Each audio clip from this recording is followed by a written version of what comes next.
Hey, what's up, Reefers? It has been a super exciting weekend for me because Finding Dory was out. Now, I was debating if I should do this movie review on my Reef channel or my regular channel, but ultimately I thought, okay, maybe it belongs in the Reef channel because I have some tangent I want to go into.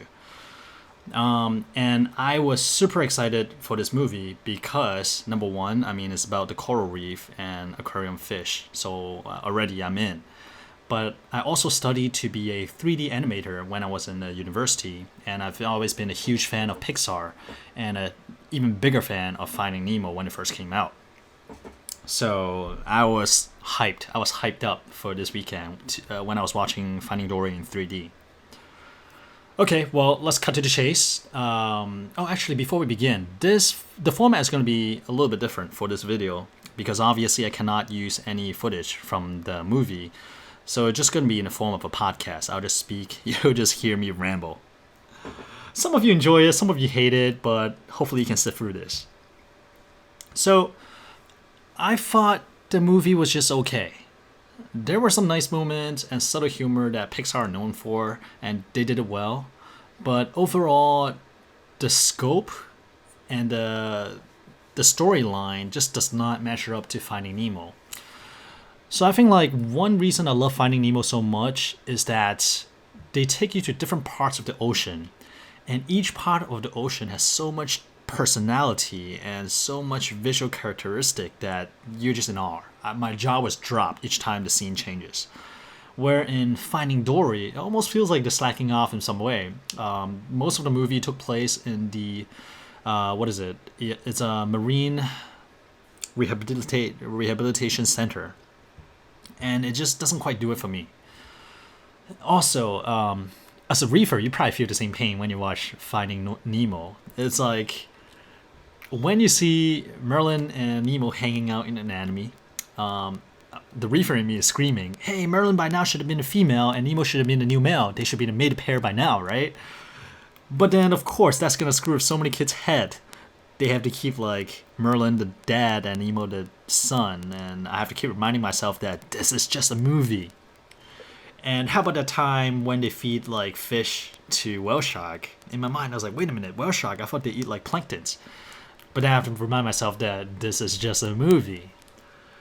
Or like every time I see Dory, Merlin, and Nemo got dumped into a new body of water, I was freaking out because the reefer in me is screaming that they're gonna get like pH or temperature shark. They're gonna float belly up soon. But of course, I have to remind myself that this is just a movie.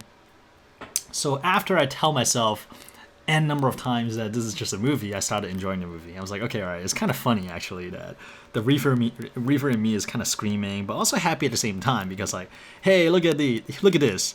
I know all these information that you guys don't, and you guys just watching the movie. Yeah.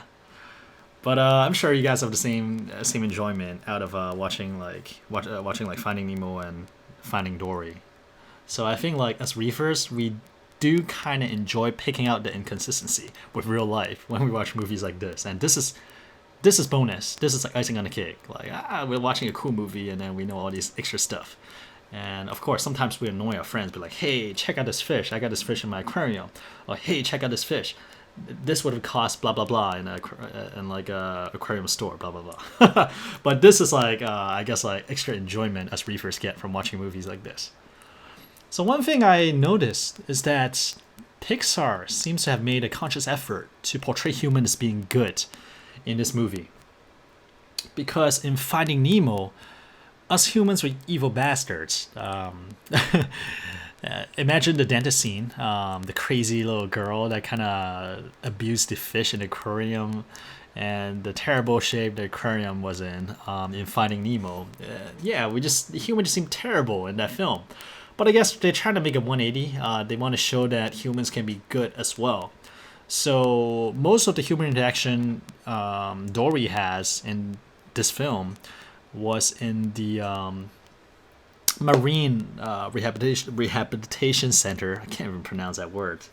And most of them has been great. People just genuinely want to help marine animals. So I thought that was interesting. I'm not sure if this is a conscious effort by Pixar or just happened because of the setting. But for me, I kind of feel like it's a conscious effort to portray humans as being good in nature in this film. Now, the hot topic with the release of Finding Dory is the impact of hippotang in home aquarium. So, a little background. The reason a lot of people are freaking out is because clownfish sales went up 20% after the release of Finding Nemo. And for the most part, it's not terrible because clownfish has been captive bred for quite a while.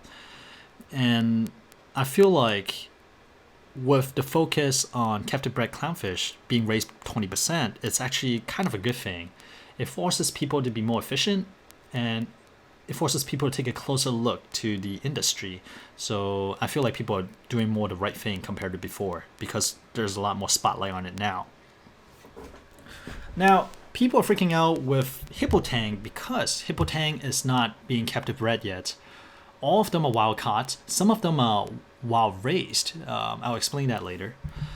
And that means like every hippotang bought is one that's taken from nature.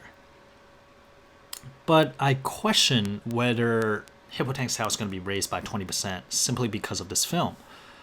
Because the availability of hippotang is a lot limited compared to clownfish.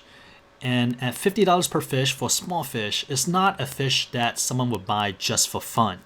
You have to be somewhat invested in the hobby to be able to commit to a fish at this cost. So I'm kind of curious to see the impact of this film on hippotang. Not to mention this film kind of sucks compared to Finding Nemo. So I don't know. I don't know how it's going to go. But impact is already being felt.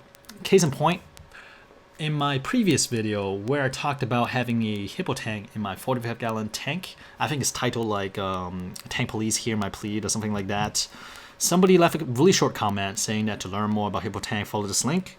So at first I thought it's spam, but I figured, okay, well, let's check it out anyways. I click on the link. It took me to a website of this organization. It seems to be some kind of marine preservation organization.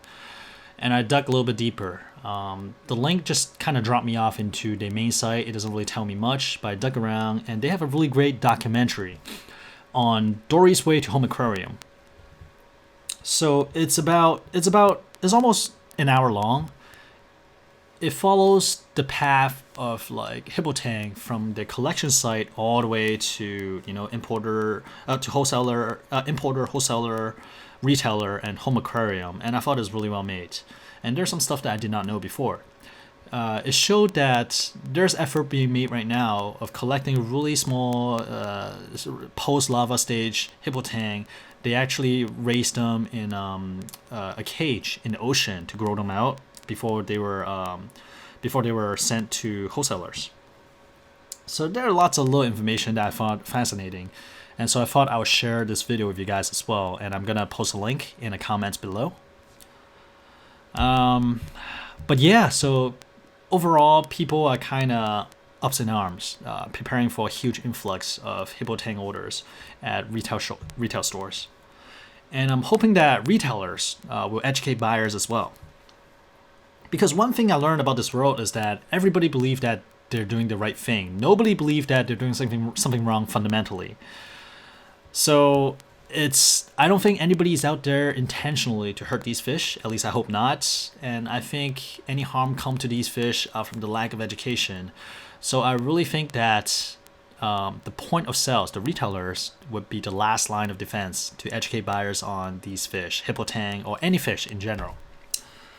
But of course, before they get to this point, I do hope that the buyers educate themselves first, whether it's from watching a YouTube video, reading websites online, or asking questions on forums before they jump in before buying a hippotang or any fish in general.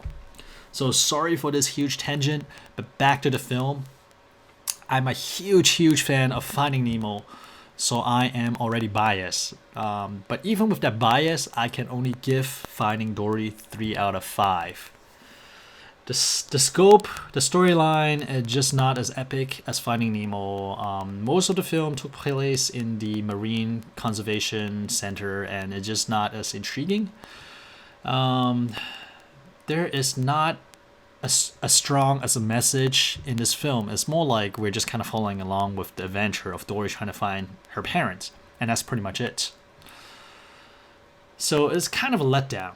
or maybe because I was hyping myself up way too much for this film, so I'm kind of disappointed. But regardless, my score for this film is 3 out of 5. And if you're watching this film with your kids, great, go enjoy it. You know, kind of like lock up your Reefer self and just keep an open mind and enjoy this film.